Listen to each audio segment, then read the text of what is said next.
কৃষক দলের নারায়ণগঞ্জ জেলা শাখার আহ্বায়ক তাসিম ওসমান সাহেব, সদস্য সম্পাদক পিন্টু ভাই সহ পৌর বিএনপি অঙ্গ সংগঠনের নেতৃত্ব সবাইকে আমার কাঁদিয়ে পরপারে চলে গেছেন বেগম খালেদা জিয়া। উনি কামনা করে আমি আমার সংক্ষিপ্ত বক্তব্য শেষ করছি। খুদা হাফেজ। বাংলাদেশ জিন্দাবাদ।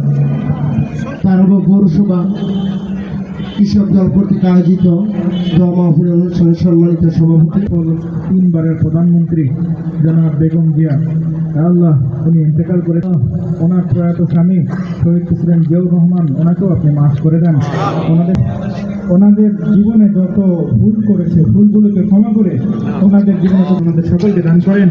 আল্লাহ আপনি আমাদের সকলকে কবুল এবং মঞ্জুর করেন। সাল্লাল্লাহু তাআলা ওনাদের যত নেতাকর্মী আছে প্রত্যেকেই যেন দেশের মানুষের একনিষ্ঠভাবে সেবা করতে পারে, সে স্থান আপনি দান করে দেন। আল্লাহ ওনাদের সন্তান জনাব তারেক রহমান সাহেব